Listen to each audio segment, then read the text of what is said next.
gentlemen, welcome to the ceremony of the inauguration of Dr. Howard Purcell as the 13th president of the New England College of Optometry. In consideration of fellow attendees during the ceremony, we ask that you put your phones on silent mode. At the conclusion of the ceremony, please allow members of the inaugural party to process to exit first. Please rise if you are able and remain standing throughout the processional.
Ladies and gentlemen, I present to you Dr. Apano Yerkes, Chairman of the Board of Trustees in New England College of Optometry.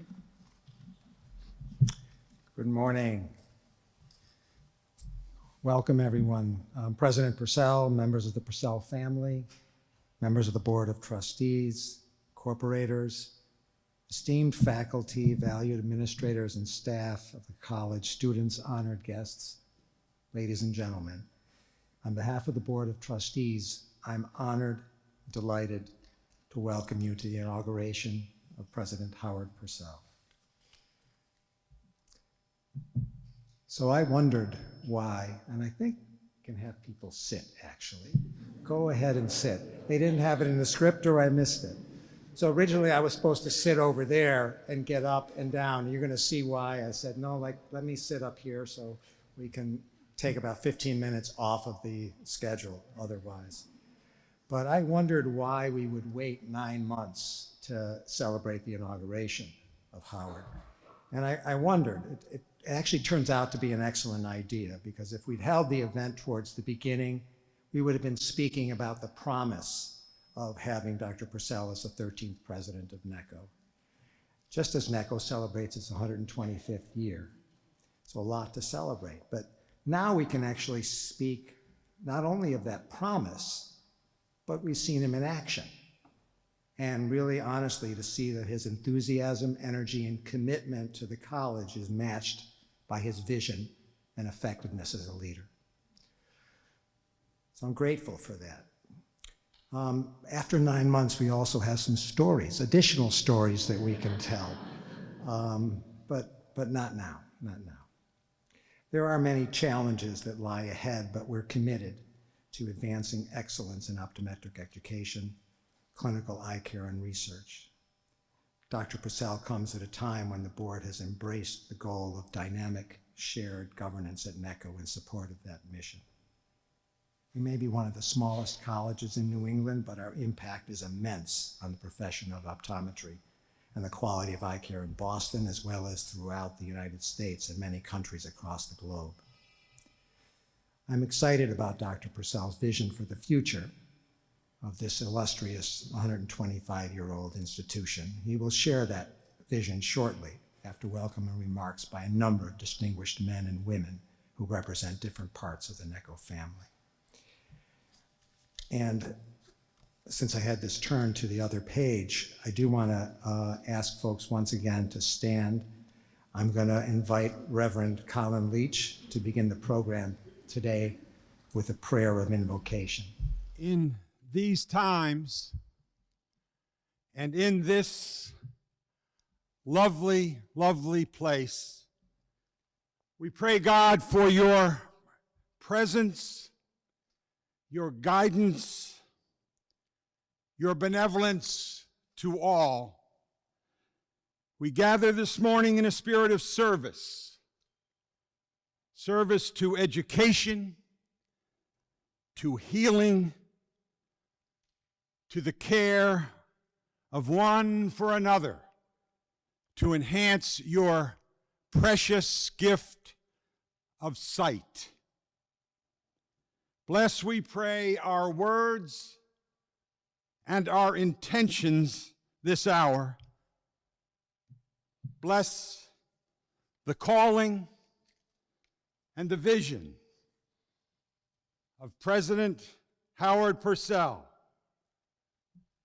Bless all who would benefit the College of Optometry, our dear, precious NECO. Amen. Amen. So I do want to recognize, we're going to go in order of a number of speakers who are coming up. But before we do that, I just wanted to do an extra acknowledgement to Dr. Elizabeth Chen, who was one of the past presidents here, but also as her appointment, we heard on Friday, to the Massachusetts Executive Office of Elder Affairs. She will be the secretary there, and the Commonwealth will be better off because of that. And we really appreciate that.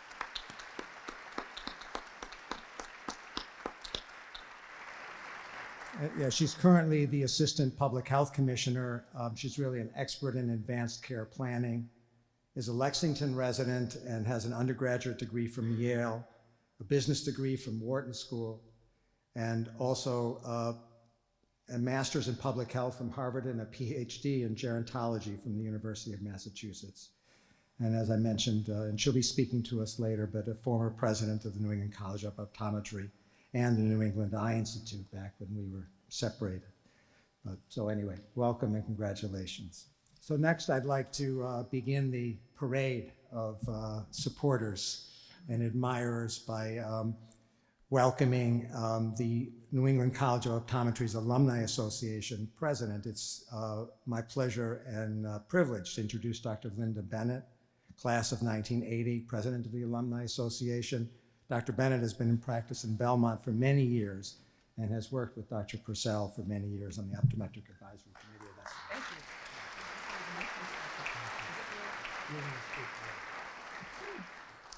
Well, this is probably as close as I'm ever going to get to speaking at the Senate. Welcome, one and all. It is my great pleasure, and one of the pleasures of being president of the Alumni Association, that I get to participate in wonderful events like today.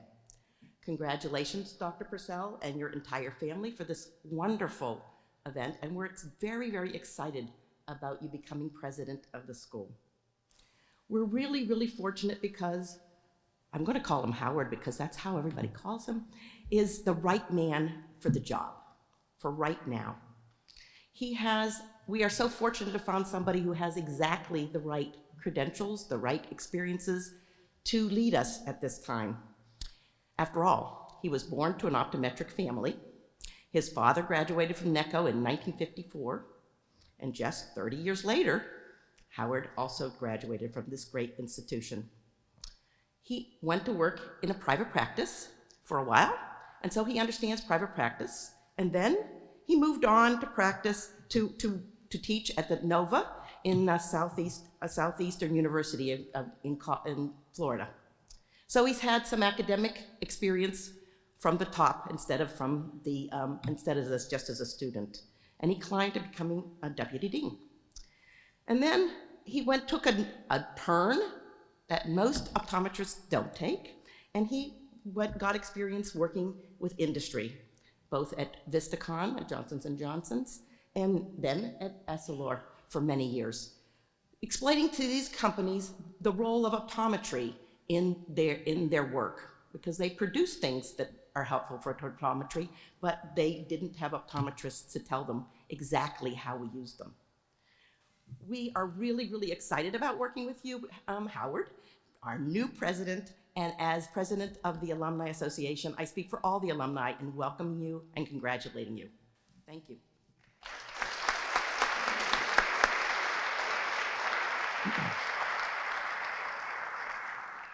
Thank you, Dr. Bennett. And I want to introduce next Monica Liu, class of 2022, who's representing the student body, president of the Student Council. Monica.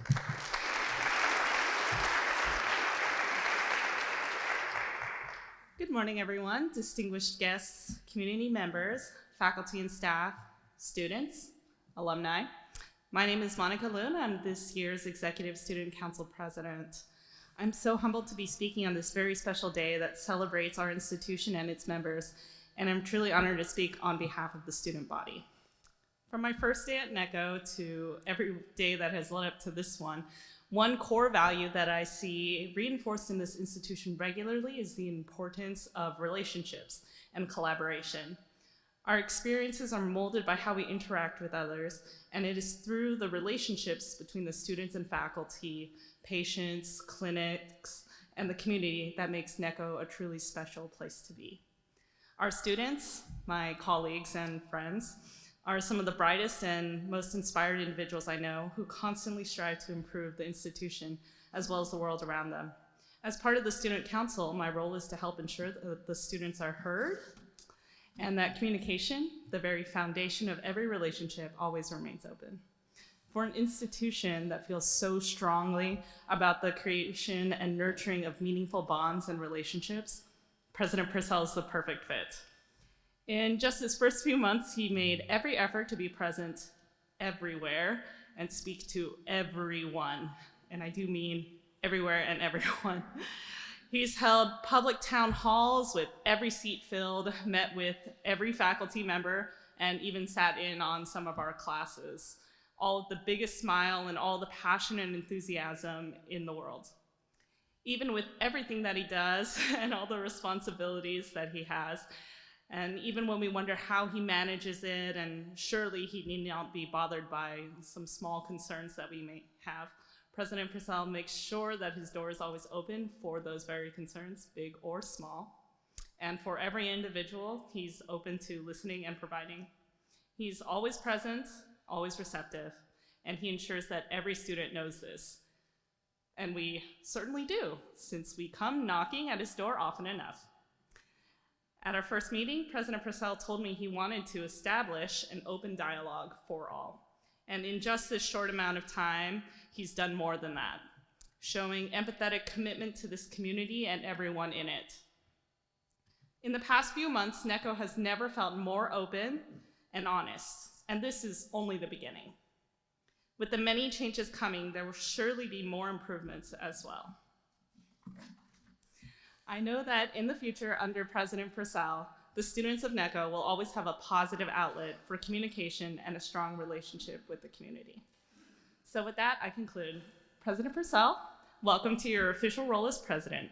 We challenge you to continue your commitment to your role, to keep strengthening the foundation you have laid so far. May our relationship between students and administration and as future colleagues continue to strive. Together, we will always be NECO proud. Thank you so much.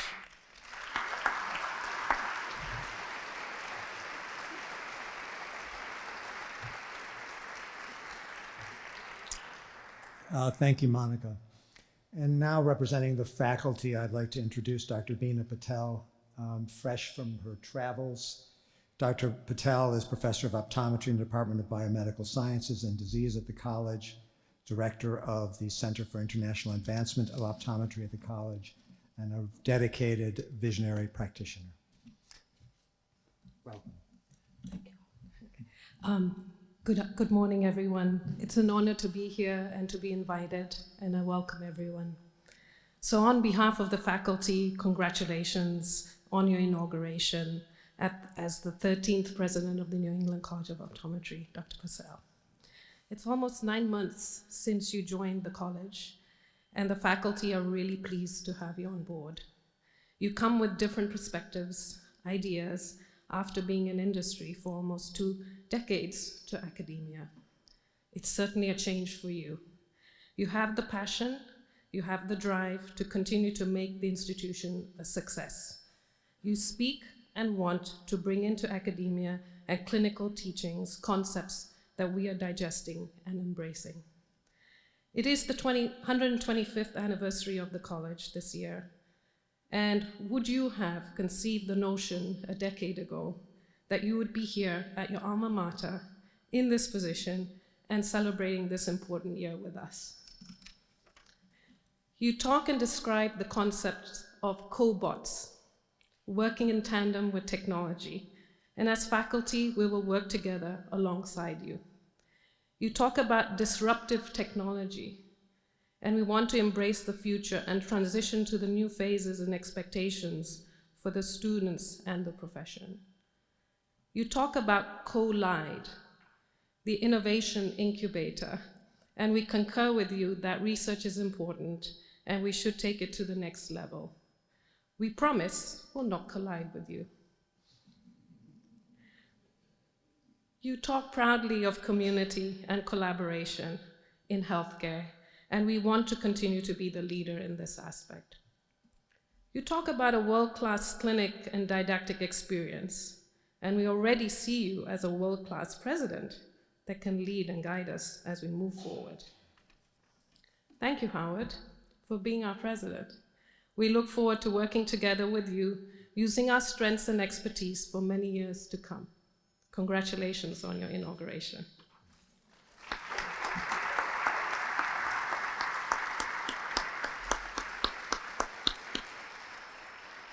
Thank you, Dina. Now representing the staff, I introduce to you Tracy Logan, the Senior Vice President, Chief Financial Officer, and Treasurer of New England College of Optometry. Formerly Chief Operating Officer, Vice. There's a little bit more things to read there, Tracy. You're an important person. Thank you. I hope Ann feels that way too. Formerly a Chief Operating Officer and Vice President of Information Technology for Bentley University. Tracy has a 30-year career in higher education, leading organizations through operational, financial, and strategic renewal. She's widely respected for her ability to evaluate performance of organizations, and she's been instrumental, as I've told others, in NECO's success moving forward, and great partner to our new president. So, Tracy, welcome. Thank you, Pano. Welcome. As is customary in rooms like this, I intend to go off script a little bit. Good morning. Pano, members of the Board of Trustees, Howard, Lisa, your family, the great faculty and staff that I work with every day, our amazing students, the alumni who make us proud, and of course, friends of New England College of Optometry. This is an exciting day for NECO and for optometric education. We gather together as a community on the cusp of celebrating NECO's 125th year with a new president dedicated to leading the college and charting the course for the future of optometric education. It is my distinct pleasure to represent the administrative staff in welcoming President Purcell and our pledge to always place students first, their success first, among our priorities as an institution. Together, we will cultivate those opportunities that best prepare NECO students for contemporary practice as well as the future of optometry. It's exciting times, and we are certain that we will develop those partnerships that emphasize the profession's unwavering commitment to excellence first in patient care. Under President Purcell, we will forge innovative collaborations, as Bina just mentioned, that blend the best in clinical examination and practice and sensitivity to the health of all patients with new technologies that enhance our ability to diagnose disease and optimize vision. The Board of Trustees made a pivotal decision in selecting Dr. Purcell to lead NECO. He's an accomplished visionary in industry, a proud graduate of NECO himself, a former practicing OD with his father, and of course a natural spokesman for the college. and he's a passionate advocate for the profession. He possesses that unique combination of boundless energy, enthusiasm, and optimism. It's hard not to have fun when you work with Howard. And his excitement radiates with faculty, staff, students, and it was palpable from day one. President Purcell believes silos, those established patterns and comfort zones that tend to serve as barriers, need to go. They limit us rather than expand what is possible. He encourages us to break through our traditional boundaries, to take the creative risks that better ourselves and our beloved institution. I have the privilege today of celebrating with you this momentous turning point in the history of NECO and working each and every day with Howard. I'm confident in his background and experience, and more importantly, his absolute positive way of thinking and connecting with people will lift and solidify NECO's reputation as the preeminent College of Optometry in the world. We live in unpredictable times, and the only constant is change. It's only natural for us to embrace, dismiss, or resist those changes depending on how they affect us individually and as a society. What's always less apparent is our collective role in influencing how these innovations might inspire us to think differently and to do better. And this is our calling under Howard's leadership, for they create extraordinary opportunities to think outside the box, always with an eye to the future, and how NECO will distinguish itself in educating the next generation of optometrists and promoting the importance and value of a comprehensive eye care. Great presidents build bridges between faculty and staff, student and alumni, optometric education, and the industry. Howard believes in building these bridges, creating teams, and engaging communities, for it is only in forging these relationships that we get to see the big picture and make the really big impact. We, the administration, offer our full support and enthusiastic welcome to President Purcell, a new leader ideal for the next set of opportunities that await the New England College of Optometry. Thank you.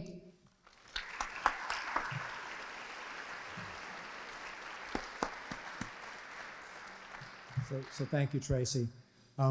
One of my reflections on the New England College, I've been associated since 2001, and what brought me there and has kept me there has been the incredible commitment of the university towards serving vulnerable populations. And I think we are the envy of the country in terms of the clinical system, the connection with community health centers, but also the impact in Boston eye care in this area for people with low vision and many other things. It's part of what our mission is, and it's part of the incredible nature of NECO. With that, I want to introduce, representing the Kline family, Cynthia Mcdonnell. Her association with NECO predates her existence. She's the great-granddaughter of the gentleman whose portrait hangs in our rotunda, the founder, Dr. August Kline. So we first became acquainted. We spoke at the Centennial Gala and became a corporator and then a trustee and now a corporator again. But welcome so much. Your great-grandfather had an incredible impact on the health of vision. Thank you.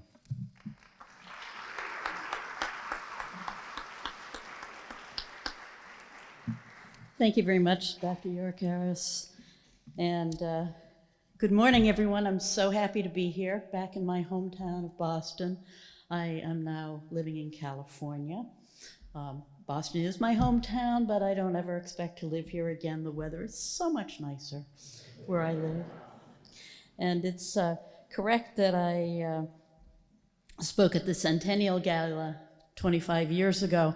I remember it very well. I had just gotten my first pair of progressive lenses, and I was terrified that I was going to fall flat walking up to the podium.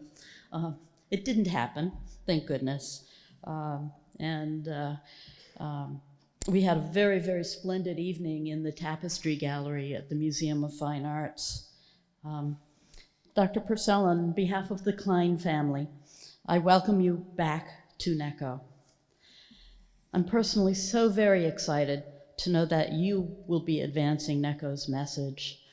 So many of my family members have been associated with the college, starting with my great-grandfather, August Kline, and including his 2 sons and a daughter. And I've never met any of these people. They were all gone before I came around. And then my own father was a graduate of the college back in the 50s. And I have an uncle, and 10 family members have been associated with the college. And I'm so happy to know that it is now, and has been, in such good hands. You've done a lot, as has already been pointed out. You are a son and a grandson of NECO. You've practiced optometry. You have experience as a leader in both didactic and clinical optometric education. And you've been in the industry. You have the passion to energize not only our students, but our prospective students, their parents, our alumni, our faculty, our staff, and our funders. That's a lot of hats to wear. And I know that each one of these hats that you wear will be woven from the fabric, from the threads of knowledge and competence, care and compassion, diversity and inclusivity, respect and integrity. These are the shining threads that together create the tapestry that is woven of the many generations of the NECO family. The Kline family legacy is now entrusted to your care, Dr. Purcell, and I have no doubt that it will be well tended. Thank you, and congratulations.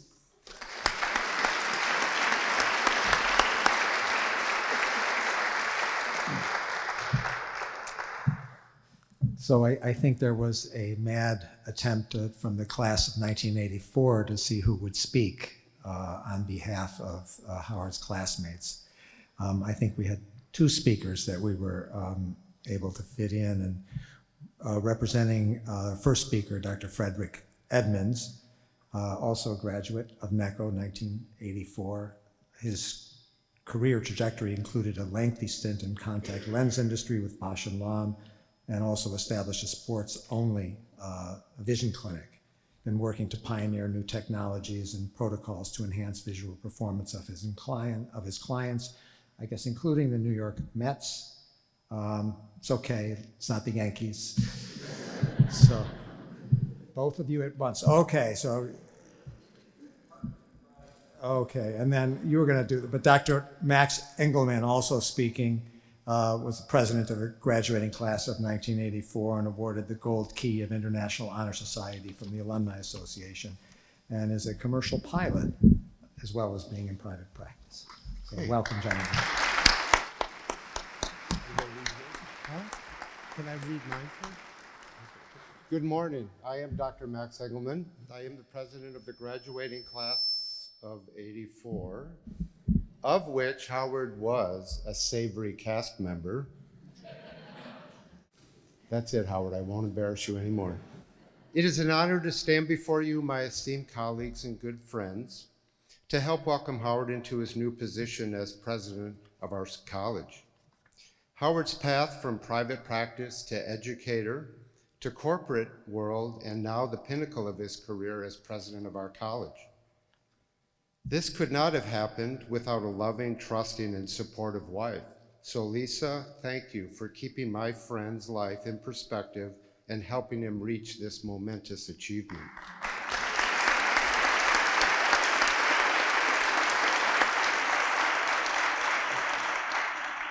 In my 35-year career, I have seen an incredible evolution. We've gone from yearly HEMA, heat disinfected contact lenses, to daily disposables.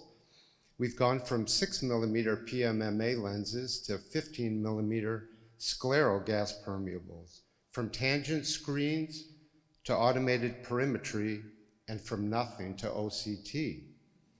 Optometry has evolved into a very important part of the healthcare delivery system.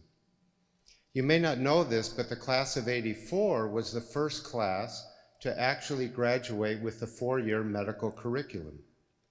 Our school has always been a leader in exceptional education, preparing our students to become well-rounded healthcare providers.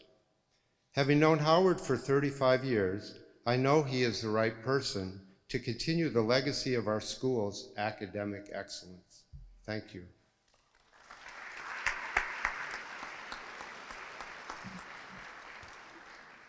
Okay, enough of this serious stuff. So I've been asked by Howard to provide a little bit of levity, but I'm actually going to try not to. Not true. So anyway, dear esteemed colleagues and friends, this is really, really exciting, okay? For someone who's had the opportunity to know Howard as long as I have and our classmates as well, this is really quite remarkable. So I'm thrilled to stand before you to eat my tassel and to explain to you a little bit about how Howard arrived at the person that he is today. So as you might be aware, Howard grew up on Miami Beach. It was all sun and fun down there. Had a circuitous route here, but one that you will hear a little bit more about and enjoy and appreciate. It's quite remarkable. I think I've known Howard probably longer than most anybody except for his friend Jeff. Where are you, Jeff? Jeff? There you go, Jeff. Longest, right, and Lisa, who we met at USF. And so go back a long ways. Anyway, you've had the opportunity to hear of some of his professional and impressive accomplishments. I thought it'd be enlightening and maybe a little entertaining to hear a little bit about some of the more stories that might provide some insight into how he developed the character that he is. I reviewed his speech, Howard. I reviewed it. Hey, you're safe, okay? You are safe. So we made an instant connection that first day of optometry school, and that kind of morphed into something like Abbott and Costello, or from some of you younger people, kind of Ren and Stimpy. See, there's so many people that do know Ren and Stimpy. And we had lots of extracurricular activities together and survived to tell the tale. So, again, grew up in Miami Beach, came up to, in New England, and you would think that maybe this would be the first place that he was introduced to cold and snow. Well, actually, it was on the farm that I grew up in. So very early that first year, we went out. I said, Howard, let's go. I'll bring you up to my place, and we'll check out a farm in upstate New York. And he was like, yeah, let's go. So we tooled out to my place and dragged him home, and we went, I dragged him out into really, really early one morning. We went out into the fields and the woods, okay, to hunt deer, because I grew up on a farm, I hunt deer. Well, the only thing we got that first day was frozen. Remember that? We were freezing. So we get back to the house, and I get in, and I take my stuff off, my boots off, and Howard's standing there, just shivering. My mother comes over, she goes, Howard, take your coat off, take your boots off, warm up. And he's like, no, I gotta wait till I warm up. And she's like, no, that's not how it works. So this is something that us Northerners know, okay? You get cold boots, frozen boots, you take this stuff off when you get inside. So you learned. Another adventure was climbing Mount Adams up in the presidential range. Anybody here like to climb mountains? Go up, just head up north. Wonderful. Just a couple hours north of here, you get this great playground. We did a lot of skiing, our classmates, and we did a lot of skiing up there. But anyway, there were three of us. There was Howard, myself, and Scott Weinberg, another classmate of '84 who unfortunately couldn't be with us today. So we decided we'd go up there. It was probably early spring. About 60 degrees. We parked the car down in the base, and we're heading up. It's a beautiful day, beautiful day. So we start to get up towards the peak, and it was a, lovely day, and we got about to, we started getting a little bit at altitude. And as some of you know that have done some climbing in the mountains, it's different at altitude, all right? Now, I should have known this because I was a Boy Scout, did a lot of hiking and climbing in a mountain and stuff like that, and what a bonehead. I forgot. And plus, I got Florida Ward, okay? and Scotty, who's a California boy. So we get up. By the time we hit tree line, which is, if you don't know what tree line is, that's where the trees stop living, okay? Nothing survives after that. Maybe some grass and some lichen on rocks. So we get up there, and it's about 25 degrees, all right? We're not prepared. Gale force winds, it's snowing, and we're like, we're gonna do this! We're gonna do it! And we did. We got all the way up to the top. I think we might have left something up on top, who knows, and we beeline back down to the car. And by the time we get back down to the car, Howard, when we get to the car, we start it up, start warming up, and Howard disrobes. Climbs in the car so he can warm up. So see, you can learn. And Howard learned very well. So anyway, just a few other quick memories before I leave you. We used to throw the Frisbee around up on the roof. I don't know if any of you knew you can actually get up onto the roof. Some of you might know that. Yeah, you know that. So we used to get up on the roof and throw Frisbee across these roofs on the roof, obviously. Do you remember this? Yeah, a little bolt hole between classes. We used to scoot up there, open up the door, throw Frisbee for a bit, come down, hit Mr. Rice's anatomy course or whatever, usually a little bit late, but a lot of fun. Surfing Miami Beach, Howard, thank you for involving me in that. Howard is one of the most fortunate and most generous and loyal people that you could ever imagine. And so it's such an exciting thing, and as our classmates, and there's a lot of classmates that are here as well, we'll remember that as Howard as well. And so, he's passionate about optometry, as we all know. Passionate is a word I've heard probably about 4 or 5 times, 6 times already. It's so true. He's passionate about optometry. He loves to grow people. He loves to grow friends and colleagues alike. So these are critical qualities, obviously, of a leader. So NECO is so fortunate to have him at the helm. Howard, me, Max, on behalf of your colleagues and friends at class of '84, we're all honored and so pleased and proud to call you friend, and now our president. Thank you.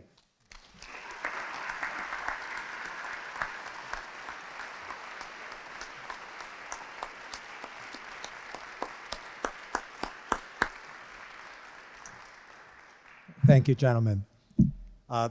So I guess the next time it's really cold out and you're shivering,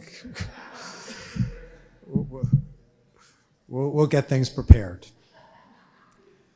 I think it's hard to imagine representing your professional career by anyone, but I think there is one individual, Jean Carrier, the Chief Operating Officer of Essilor USA, who I think is here to speak on behalf of many colleagues that have worked with you over the years.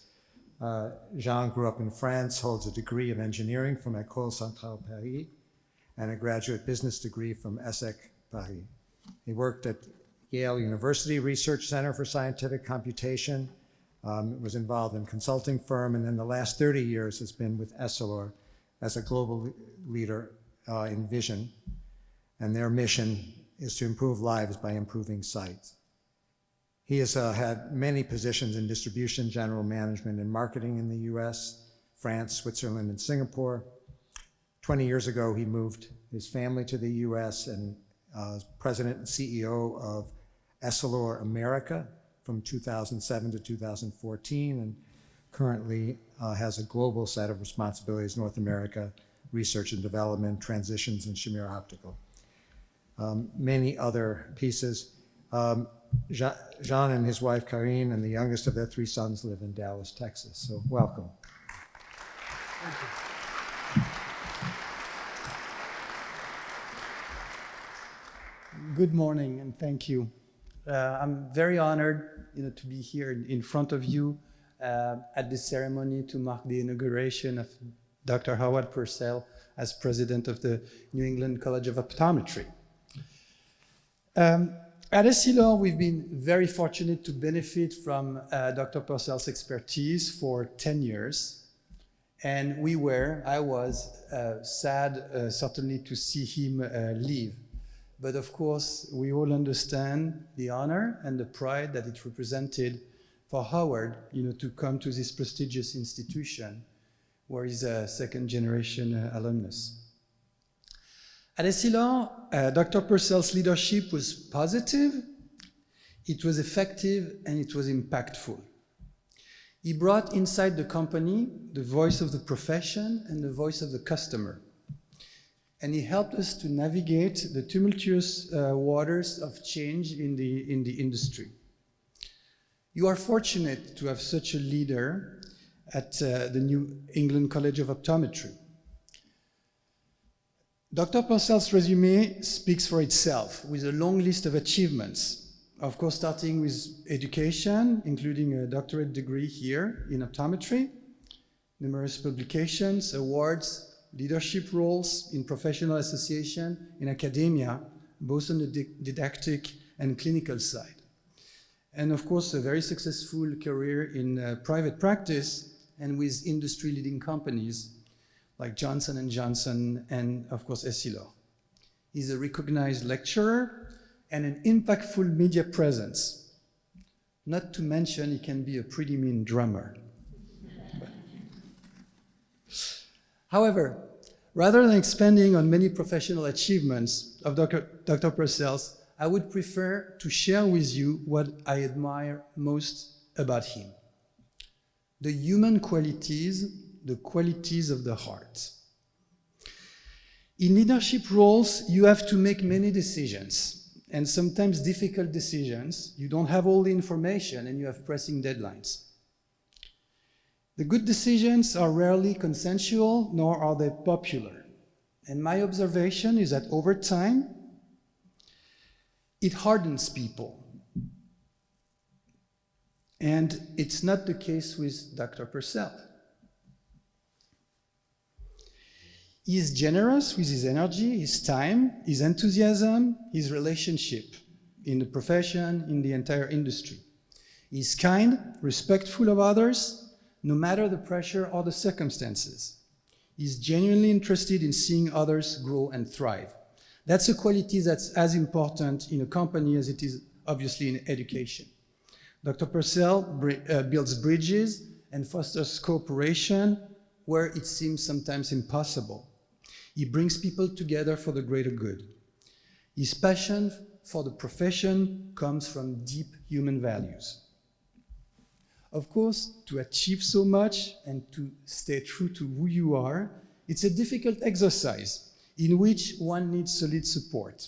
So I want to take this opportunity to recognize and thank your wife, Lisa, for letting us steal your presence on many long days and long trips and long travel and long evenings away from her and your family.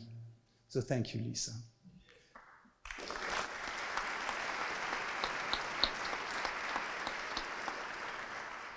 Howard, congratulations for being the president of this prestigious institution. Thank you very much.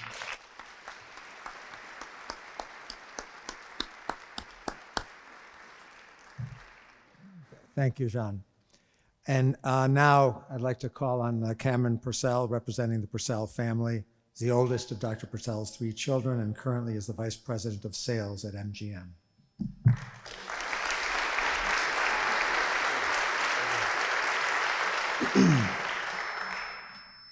I've got everyone's speeches up here. I could really, Dad, you want me just to give you a little preview of yours? I want to thank everyone today who has contributed to making this day so special for my family and I. This has been such an amazing event so far, and I know I speak for my family and specifically on behalf of my siblings when I say how excited we are for my dad, but also a bit surprised because I've seen pictures of what my dad looked like in college, and let's just say president of NECO isn't the first thing that jumps out to you. Perhaps maybe ZZ Top fan club president, maybe a bit warmer. In all seriousness, no, this day is a dream come true for our family, and particularly my dad's, primarily because we get to reflect on what this college represents in both his personal and professional life. My grandfather, my dad's dad, graduated from the school in 1954, and my dad would go on to graduate 30 years later. Now, I don't know what that says about the school, considering you let 2 diehard Miami Dolphins fans walk out of here in one piece, but I think it's safe to say we're outnumbered, Pop. In all honesty, this school is very special to our family. It has laid the foundation for 2 generations, and I know what you're thinking. The natural progression would be for me to continue the family tradition, but I did what any son of a family of doctors would do and moved to Hollywood to pursue the film industry. But I bring that up for a reason, because it really highlights why I think my dad is such a wonderful fit to lead this school. Growing up, my mom and dad's only request of us was whatever my siblings or I chose to do with our time and interests, they wanted us to be 110% committed. And whether that was school or sports, music, friends, whatever it was, we had to be invested and never say quit. And there was no judgment or nudge towards one path over the other, but whatever we did choose, they were going to make sure we were all in. And I think that's one of the best qualities, not only in parents, but just in leaders in general, to be fiercely committed like that and assist others in pursuing their dreams in any way possible. And it's funny because my dad spoke at my wedding the other year and said something that fittingly his dad said to him, which is to expect great things. And that always resonated with me, because the idea to be optimistic in your journey and pursue your dreams with a high standard for yourself, that couldn't be more fitting for what this school stands for and how its culture has become such a staple for achievement in its highest form. And I have the great honor to represent my family today. And it's funny because as a child, your parents are the ones who usually giving you the words of encouragement and expressing how proud they are of you. But today it's truly a special moment, because on behalf of my brother and my sister, we get to tell our parents how proud we are of them. And I know, Dad, your parents would be too. So I want to thank everybody for allowing my dad to fulfill one of his lifelong dreams. But if I come back and I see this guy with the Brady jersey on, we're going to have issues. But no, thank you so much, and I appreciate your time.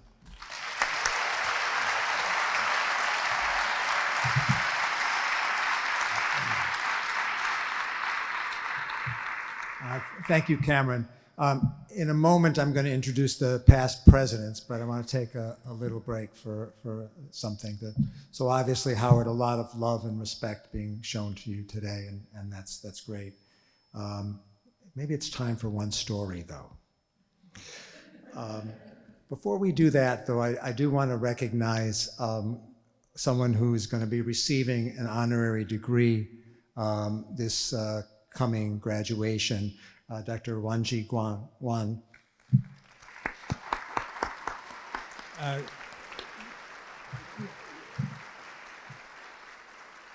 Guanji actually was instrumental both in leading the School of Optometry in Wenzhou Medical University before coming here to NECO over 30 years ago, and then being a real pioneer and a critical part of our connection to Wenzhou University, Medical University.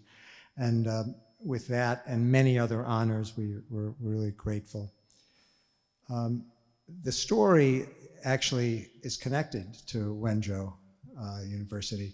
And I'll make it very quick, but Howard hadn't completed his 4th month as the president when he was involved in an incident that could have led to a diplomatic catastrophe. Fortunately, it was averted because those who witnessed it were among friends. And the story is we were traveling back on a bus from a day outing, and we were all in the 2nd level. The driver and the engine were down. And there began to be some singing about, just trying to do, not quite karaoke, but singing along with songs. And Howard decided to come up to the front to join. And at the same time, he decided to demonstrate his incredible love of drumming. So we were singing, and he was drumming and pounding away, and little did any of us think about the impact on that poor driver right below us. They were stopped at a stoplight, and the driver comes up and says something in Chinese, and our translator says, with a very, very, white face, says, "We better stop. We have to stop right now." So I don't know exactly what he said, But here we are, and you can imagine, this was almost a very important or a very embarrassing international incident. I can say, though, I wasn't going to rat him out because I was also involved in the singing. And in fact, it had been initiated by my wife, the other Dr. Harris. So we were heavily implicated. So Howard, your secret is safe with me. So anyway, I do want to acknowledge the past presidents because Larry Clausen, who is the only living one who's not with us, could not be here because of travel arrangements that just couldn't be changed. But I know he sends his best regards and his pleasure because he was in China also. Was on the bus, but didn't witness the bus driver. But you know, these past presidents who have helped guide the college to where we are today in very important and challenging times, and really have been part of the legacy that you now carry on. I'd like to welcome to the podium Dr. Silvio Dupuy, who is you graduated cum laude from the Illinois College of Optometry in June 1957, practiced optometry in Manchester for 14 years, became the mayor of Manchester for 2 terms, was elected founding president of the Catholic Medical Center. It goes on. He was also the Commissioner of Health and Human Services for New Hampshire, and then we had the pleasure of having Dr. Dupuy as the president of the New England College of Optometry for 6 years. He is a special assistant to the president of Mass College of Pharmacy University and has been married to his wife, Cecile, for 63 years. 4 children, 13 grandchildren, and 10 great-grandchildren. Dr. Dupuy, thank you. Thank you very much.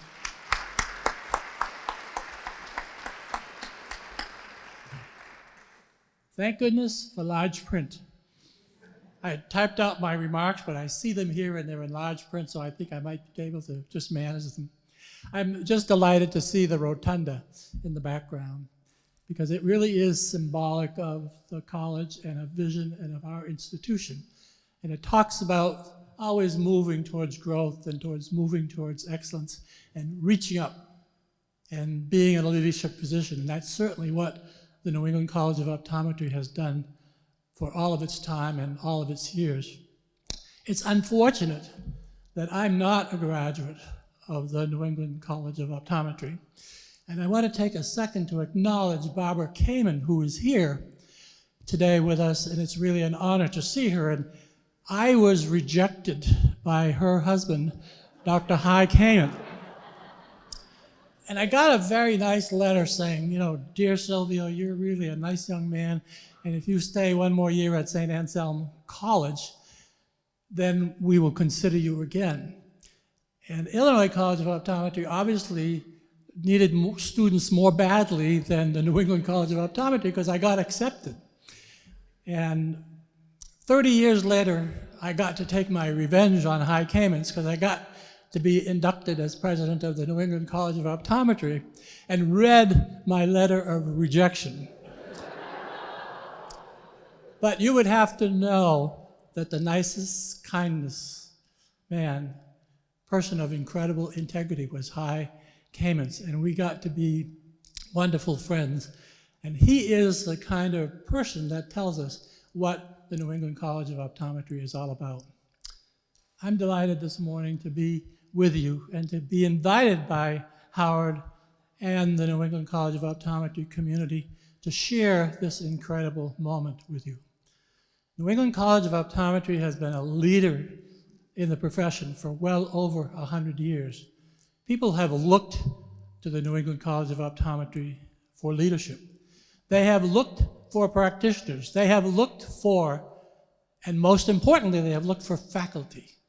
And if you look at the number of graduates from the New England College of Optometry who hold important positions in optometry, in leadership roles, it tells you a bit about the New England College of Optometry and what it has meant to optometry in New England.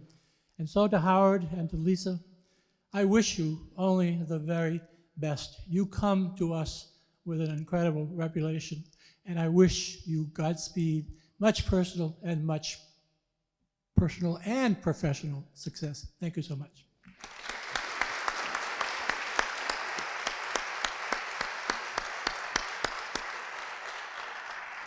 Thank you, Dr. Dupuy. And next we have Dr. Alan Lewis, a graduate of the Massachusetts College of Optometry, NECO's immediate past name, I guess, in 1965. Joined the Navy, spent 3 years in active duty and 27 years in the Navy Reserve. He did attend the Ohio State University, earning his PhD in physiologic optics. Spent nearly 20 years teaching research and administration at the SUNY College of Optometry in New York City, and then 8 years at the Dean of Michigan College of Optometry. Returned to Boston in 1999 and served as president of NECO until 2006 when he retired. He continues to be active in research and professional services, and the immediate past president of the United States National Committee of the International Commission on Illumination, and an active consultant to the Transportation Research Board of the National Academy of Science, Engineering, and Medicine. Very distinguished career. Thank you, Dr. Lewis. Thank you, Dr. York-Harris. Well, they said to keep it short, so in conclusion, it's a real pleasure to welcome Howard to the college. I first knew the Purcells, doing what all good presidents do, going down and asking for money from his parents, who were very generous to the college. And Howard, now you have that opportunity to go and do exactly the same thing to everybody else's families. So that's what presidents do, of course. Each of us who has occupied the position of president of New England College of Optometry came with unique backgrounds, experiences, and certainly aspirations for what we wanted to accomplish. Some of them actually accomplished some of those things. Howard, probably because of his unique background in academia, practice, industry, the Purcells have been involved in New England College of Optometry for half its 125 years of existence. Cameron, so you could have kept that going. But it's a real pleasure to have him here, and the college is in extremely good hands. He has come with energy, enthusiasm, we'll use the passion word again, but most importantly, he comes with wonderful ideas and an open approach to the management and the direction of the college, and we are in very, very good hands. Welcome, Howard.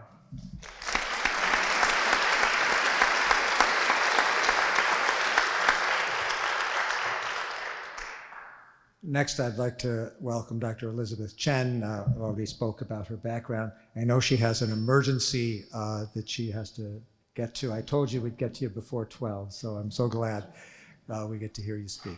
So, welcome.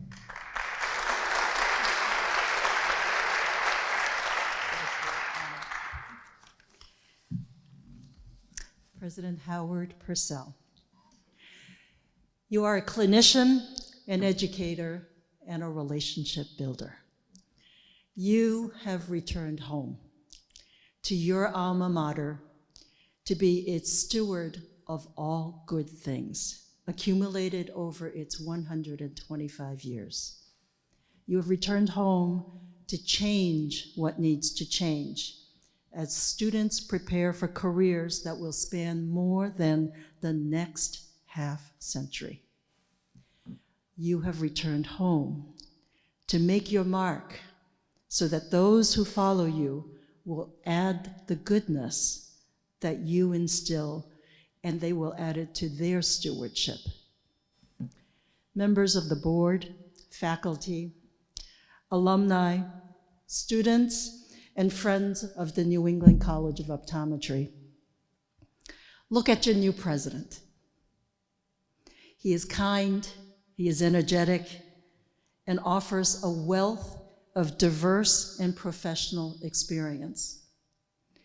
Realize that it will be impossible for you to agree with every step that he takes. Understand that your new president must be a steward for the past century, as well as an innovator for the coming century. He needs your unwavering support. Anything less will diminish the quality, integrity, and prestige of this very fine institution. Dr. Purcell, Howard, may you shepherd this institution with compassion and strength, always remembering that your students are incurring significant personal debt in their commitment to pursue a caring profession. The values and skills instilled by the New England College of Optometry are felt for generations as graduates go on to care for patients and families around the world, as they develop innovation through research and discovery, and as they teach and lead to begin a new cycle. I offer my sincere congratulations, Howard, clinician, educator, relationship builder, steward of the New England College of Optometry, innovator, and guardian of future optometrists.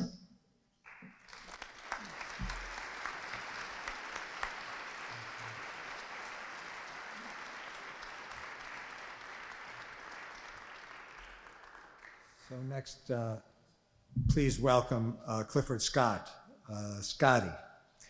Scotty was immediately president of the New England College of Optometry and stepped down after 55 years of association with the college, a wide variety of clinical and faculty positions, as well as senior administrative roles.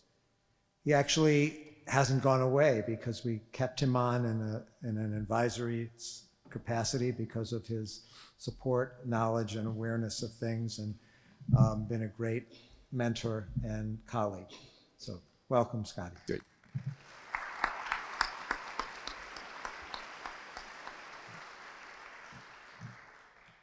Thank you, Pano.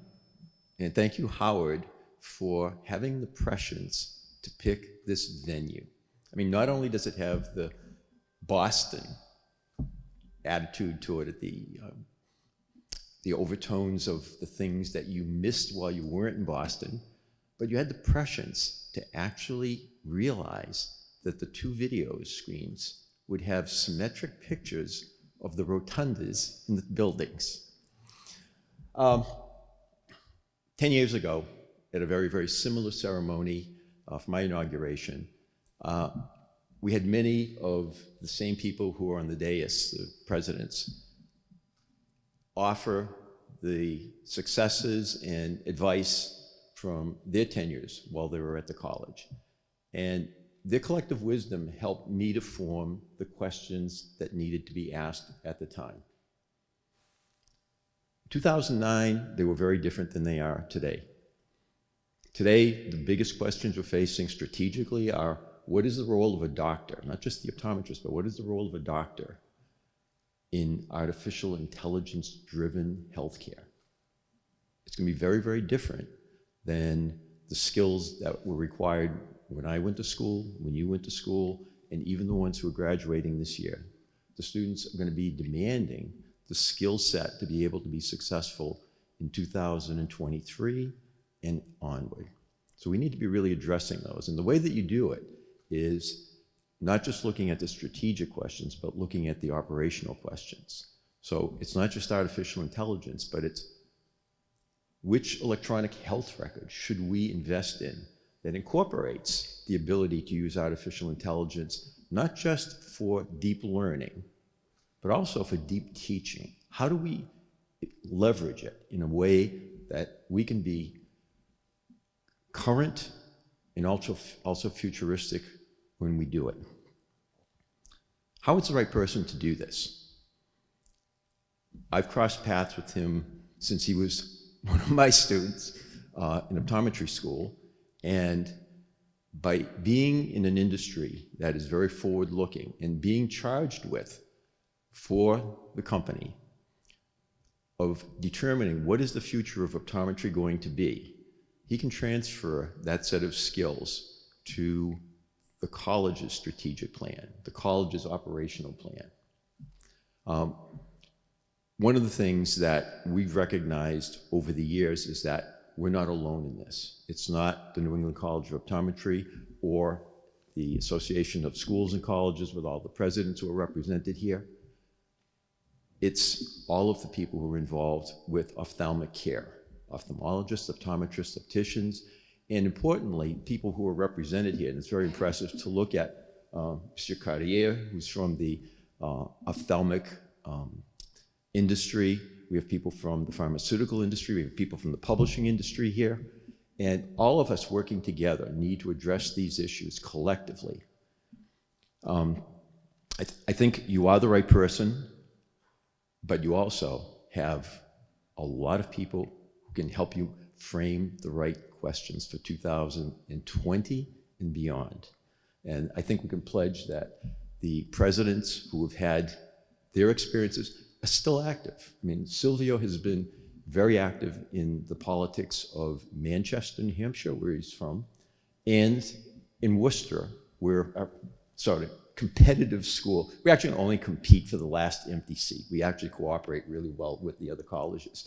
But Dr. Lewis is still very active in the organizations for the ophthalmic industry, setting standards, looking at how the new technologies of LEDs and the effect on vision.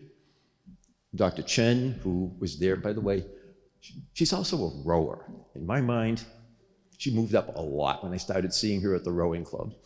And then you got me, who's still trying to figure out what he wants to do when he grows up. So Howard, we have a lot of respect for you. We have a lot of support for you, and we have big expectations. So congratulations.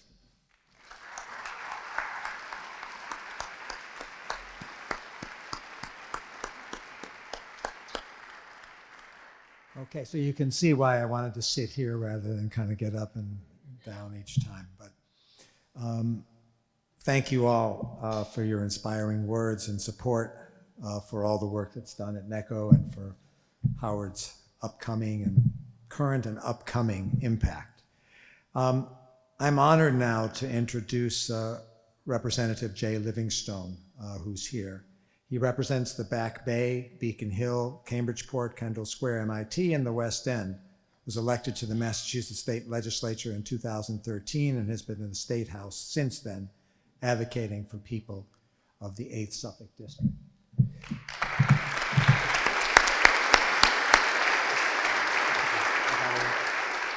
A few more paragraphs to just talk about you. Oh, sorry. No, you stay right there. It's perfect. So here, a graduate of the University of Connecticut. He earned his undergraduate degree while working as a union factory worker.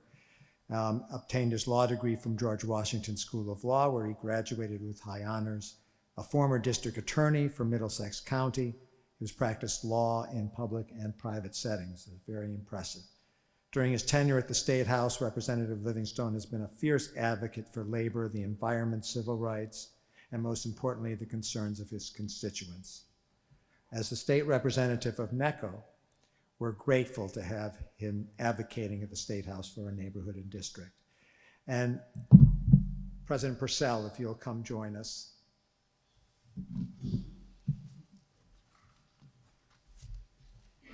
Representative Livingstone. Well, thank you for allowing me to participate in this ceremony. It's one of the great honors as a state representative that I get to participate in these great moments. And having met Dr. Purcell, it's been notable to me how every single person who's spoken has mentioned his energy. And it was exciting. I also noted that when I met with him, and I think he's going to do great things at the college. But also as a neighbor of the college with 2 small children, it was also revealing the ceremony that now I guess I can play a new game with my 2 boys of looking for wayward frisbees coming off your roof. But for my role, I have citations from the executive branch, the Senate, and the House of Representatives, which I'm going to read and present to Dr. Purcell. So first, Dr. Howard Purcell, on behalf of the citizens of the Commonwealth of Massachusetts, I'm pleased to confer upon you this governor's citation in recognition of your installation as the 13th president of the New England College of Optometry and your commitment to advance the future of optometry signed by Governor Baker and Lieutenant Governor Karen Polito.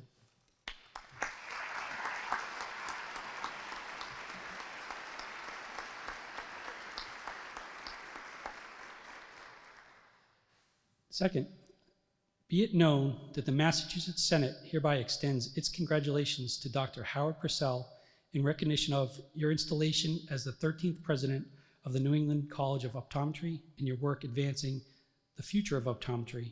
And be it further known that the Massachusetts Senate extends its best wishes for continued success, that this citation be duly signed by the President of the Senate and attested to, and a copy thereby transmitted to the Clerk of the Senate.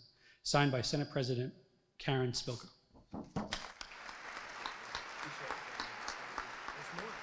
One more.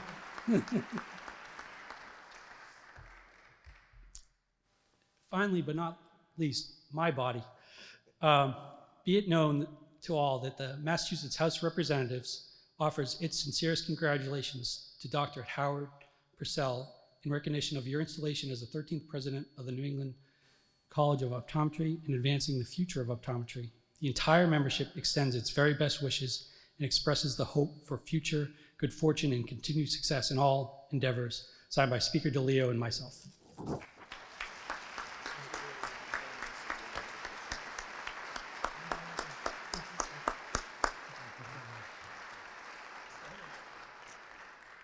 Okay, yes, Howard, you're supposed to stay here. And I think now's the ceremonial part of this, right? So I want you to stand to my left. I do what the board chair tells me. And I do what I'm told here.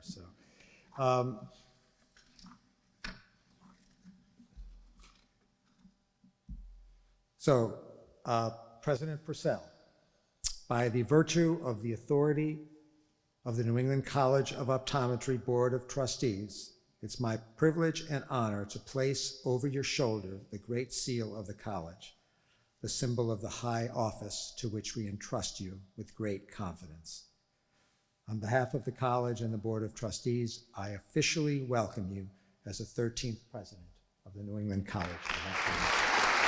Thank you so much. Thank you so much.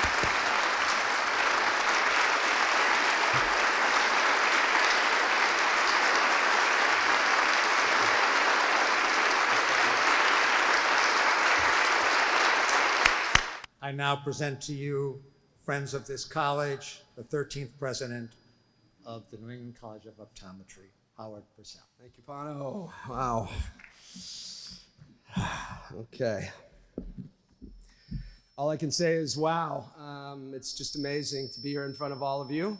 It's really nice to know that you can throw a party and your old boss, your old friends, people who didn't even care for you that much can say a lot of really nice things about you. Pretty special. I appreciate it so much. Dear trustees, students, faculty, alumni, and friends, family, and of course, the Honorable Representative Jay Livingstone. Jay, thank you so much for being here. I've had the honor of meeting so many of our legislators. What an appropriate environment to be in.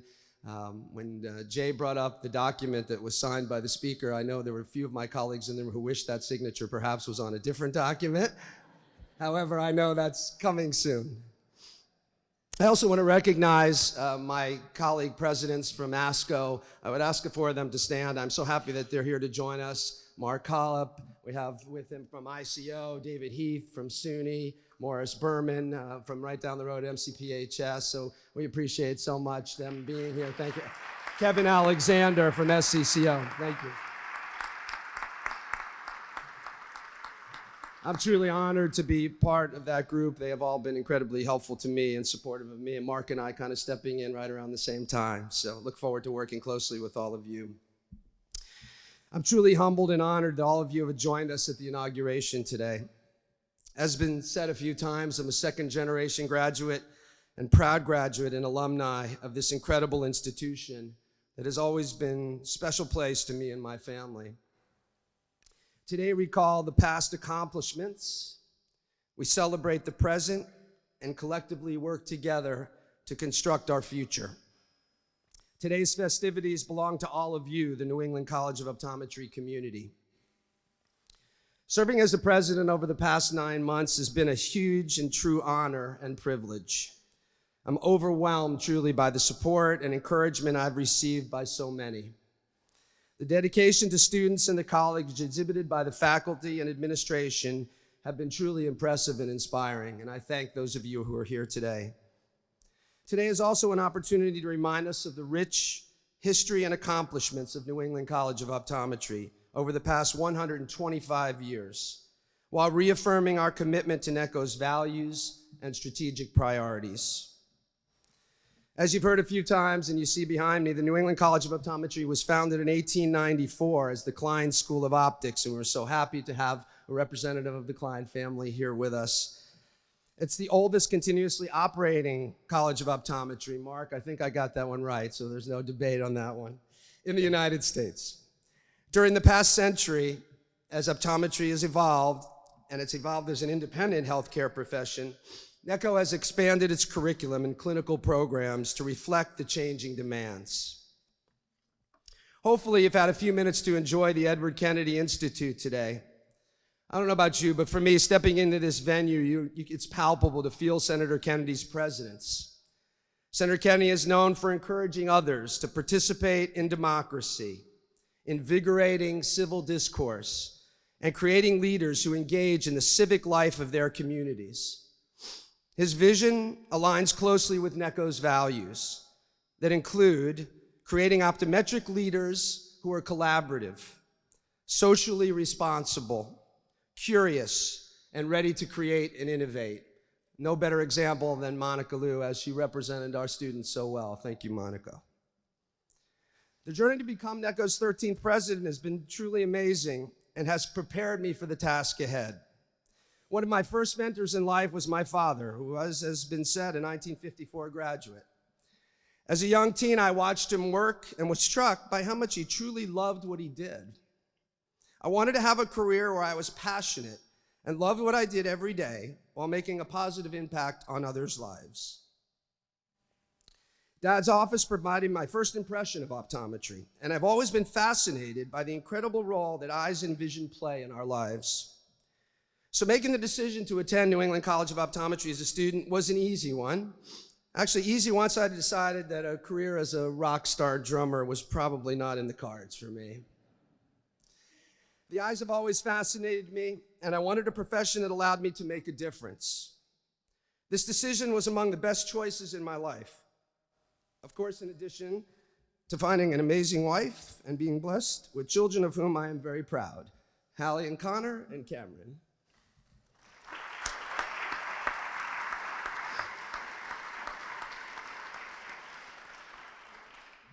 Optometry has been incredibly good to us, and for that I am very thankful. I wanted to take a moment to thank my family, who have always been there, and they've been the key drivers in my joy and success over the years. Without each of you, this presidential opportunity would never have become reality. Your unwavering support for my career is the real reason I stand before this group of friends and colleagues today. So many of you who are here have had a significant impact on my professional and personal career. In fact, there are some very special people in the audience, and I could really mention each and every one of you, but a few special people to me. Sitting in the audience, and he's already been recognized, is the friend that I've known and been close to since first grade, who stood by my side and been someone I could always talk to no matter what. Thank you, Jeff.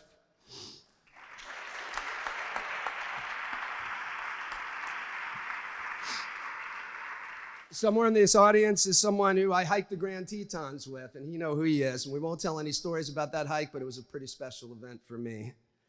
Someone in this audience I worked closely to craft messaging that clarified critical industry news and worked by my side to help me every day.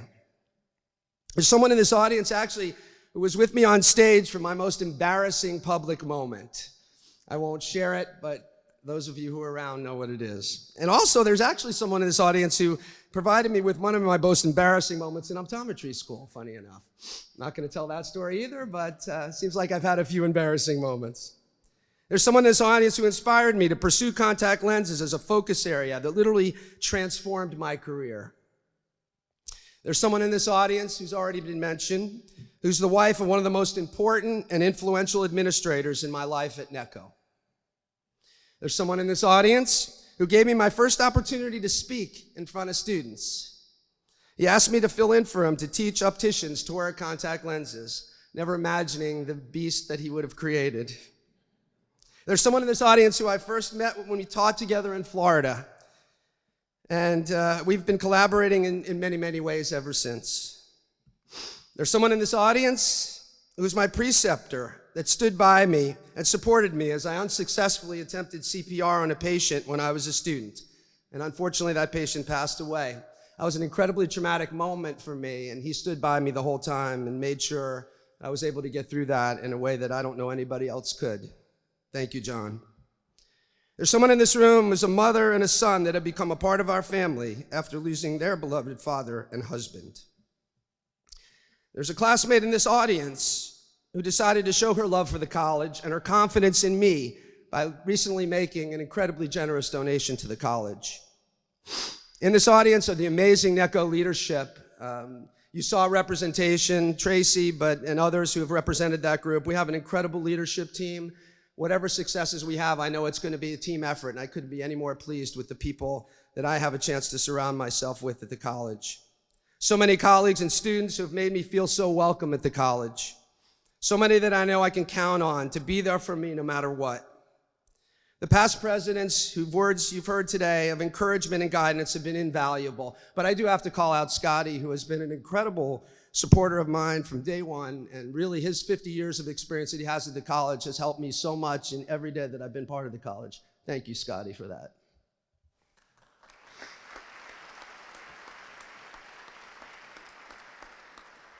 Thank you to the class of 1984, in particular Fred and Max and Scott, who isn't here. We've had a very special relationship for a long time.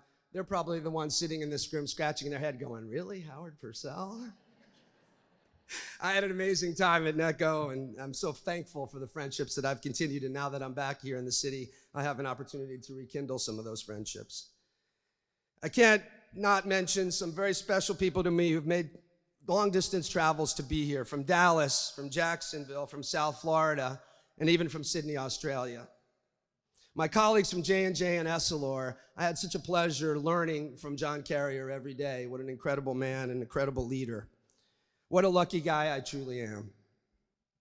A decade ago, NECO experienced financial challenges. Today, NECO is enjoying its strongest financial performance in the history of the college. Today, we find ourselves at the next crossroad for optometric education. And NECO, one that will be especially demanding given the impending demographic shift impacting higher education and the increasing rate of technological innovation and adaptation. Diversifying revenue, expanding continuing education, and specialized degree programs while ensuring we prepare today's optometrist for tomorrow's optometry will become the cornerstone that bolsters the next 5 years. Implicit in our strategy will be our commitment to collaborate with industry, including on occasion those who aim to disrupt contemporary optometric practice. The major motivation behind this change is our belief that more open and active collaboration between industry and academia is the best way to ensure that greater access, early diagnosis, and excellence in patient care are not diminished in the pursuit of convenience and low-cost services. We're already engaging in this process at the college, welcoming innovative companies to our campus and offering critical insight and feedback to each other about the future of optometry. Around here, we talk actually less about disruptive technology and more about innovation adaptation. Will there be times when tension runs high and legitimate concerns about how innovation displaces and devaluates care? Of course. NECO's goal is to examine those more closely, to respectfully deliberate our differing views, and to find new pathways that strengthen the profession and the role of the optometrist in vision and healthcare. We hope you will partner with NECO as we boldly move forward through your time and engagement, your candid feedback, your participation as key events, by mentoring our students and employing our graduates, and by offering your financial support. NECO's past, present, and future have always been defined by the students we educate and the practicing optometrists who elevate our reputation through their expertise, their professionalism, and contributions to optometry. I've been so fortunate in my career path over the years. NECO has been open doors and has opened doors for me that I never knew existed, which is why the opportunity to become NECO's president became a reality. I knew that it was something I needed to do, with the dreams of creating an amazing career for our graduates and impacting the way people see the world. Each career step has provided me with a diverse set of experiences that helped to prepare me for the most important job in my career, being the president and CEO at NECO, and doing my best to influence in some small way the future of my beloved profession. As I settled into my new role and got a chance to better understand the opportunities at NECO, two fundamental questions helped to shape NECO's strategic priorities. The questions are, how can NECO prepare our graduates for leading the future of optometric profession by creating a world-class clinical and didactic education? And how does NECO continue leading the optometric field and help direct the future of the profession through innovation and discovery? Every single day I walk through the doors, I'm filled with pride over this special institution and the impact that we've had over the years. The college is filled with amazingly talented faculty, staff, and students who strongly believe in our mission of changing the way people see the world and work every day to transform the profession. Since my arrival, I've seen an increased level of teamwork and enthusiasm across all levels of the college as we work together to achieve our shared priorities. Celebrating our 125th anniversary has been a wonderful way to embark on a presidential journey. This celebration, including today's festivities, have provided the opportunity for a community to remind ourselves of the importance of the work that we do every day and the necessity to continue to invent the future of optometric care. It's essential that students are at the forefront of our decision to create the educational experience needed for their successes while in school and throughout their careers. NECO is currently in a strong financial position and has been superb qualities and fundamentals at the core value. The most essential overriding value of this community is the steadfast commitment to our faculty and our students. Walking around campus every day, you can see faculty teaching classes, mentoring students, undertaking research, and innovating the way the optometric care will be provided in the future. Students are passionately pursuing their education and navigating a full schedule of classes, labs, clinics, and studying to ensure their success. It's actually not that unusual to see campus busy with students and faculty as the building closes at night and on the weekends working together. The level of intellectual curiosity is palpable, and it helps push them through these challenging times that you've heard. It's also inspirational to all members of the NECO team.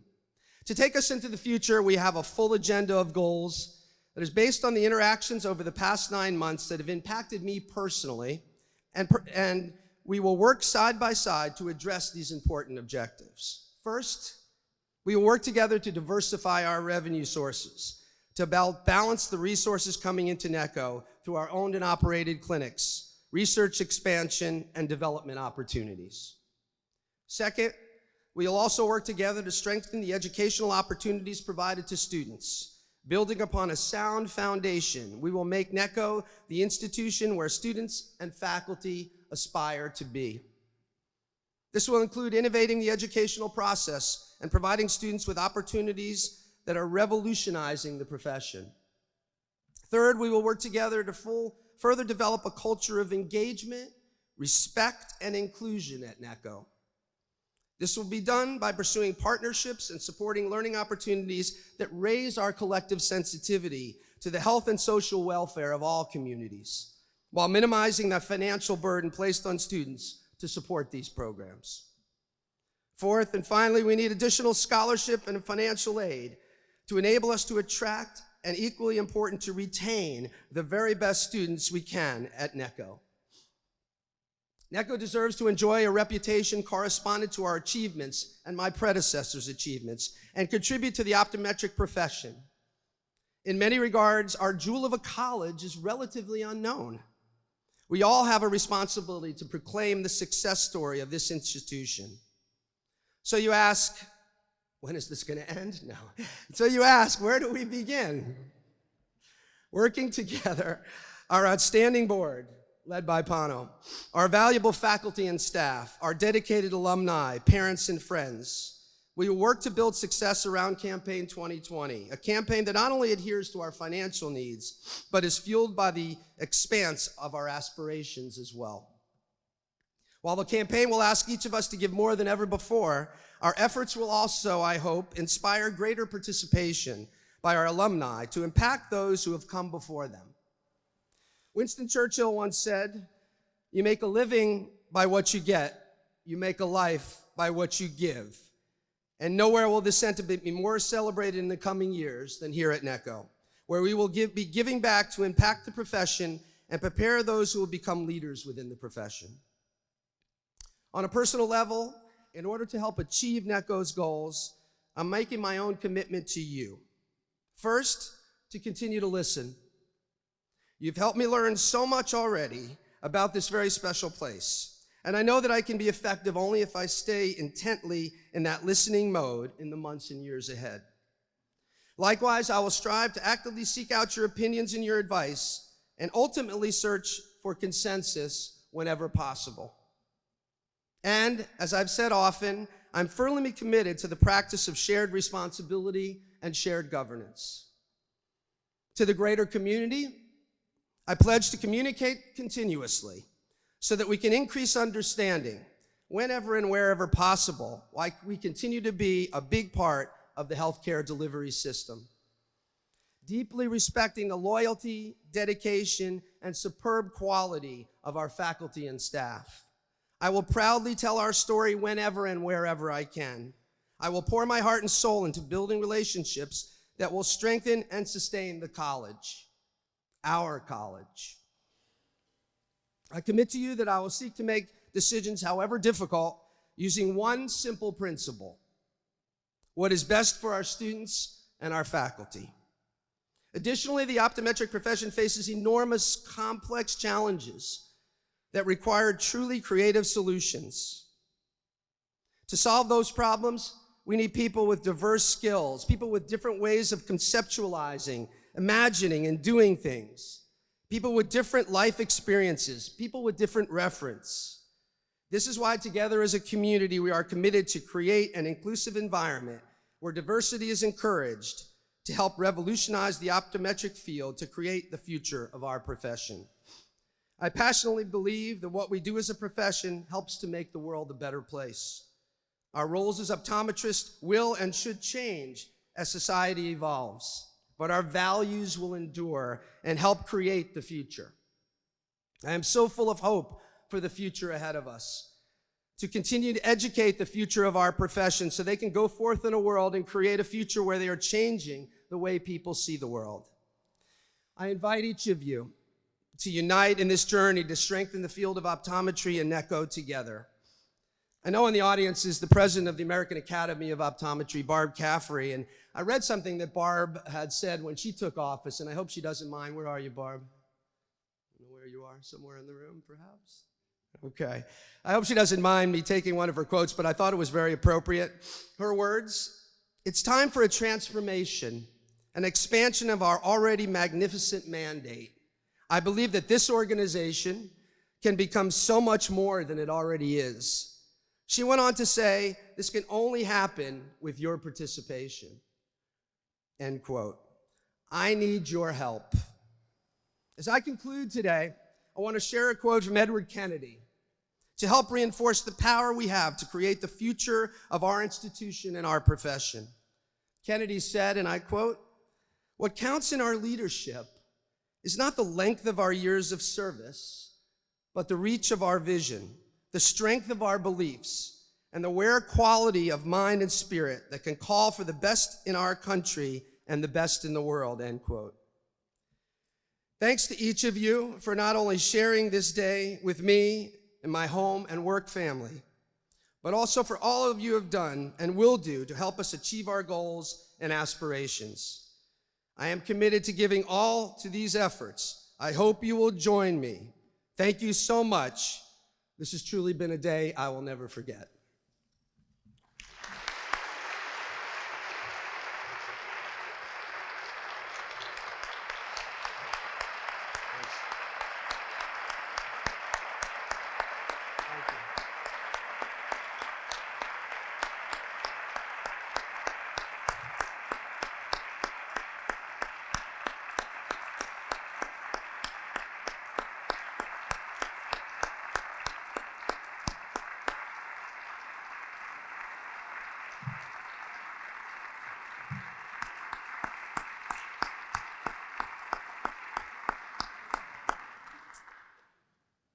Thank you, President Purcell, for those inspiring, very thoughtful remarks. We're reaching the end, and I'll remember now, Reverend Leach. This is for the benediction.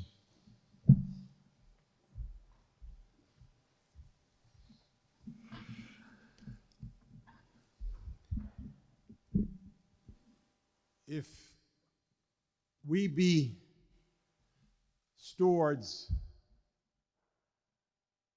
of the opportunities generated this day, let us go forth in glad appreciation of all the possibilities before us. May President Purcell and his family be nurtured and uplifted in these years of his leadership of the College of NECO, and may that leadership bear fruit to the benefit of all who come in need of it. Bless us all, dear God, as we depart this lovely place. May our hunger for value, for meaning, and for satisfaction be remembered from this installation service. We come, dear friends, we come this way but once.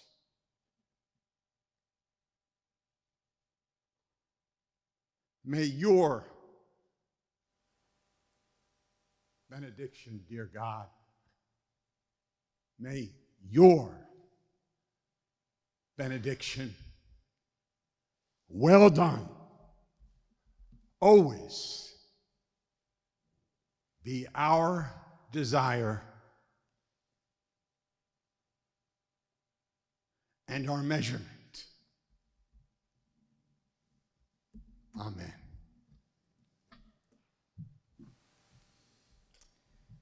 So, dear friends and family of NECO, thank you so much for joining us this morning to celebrate the inauguration. This concludes the celebration. Please remain seated for the processional. And those who are in the academic recessional, if you'll please rise. Thank you. I don't think they told us what order, so go for it, Sylvia.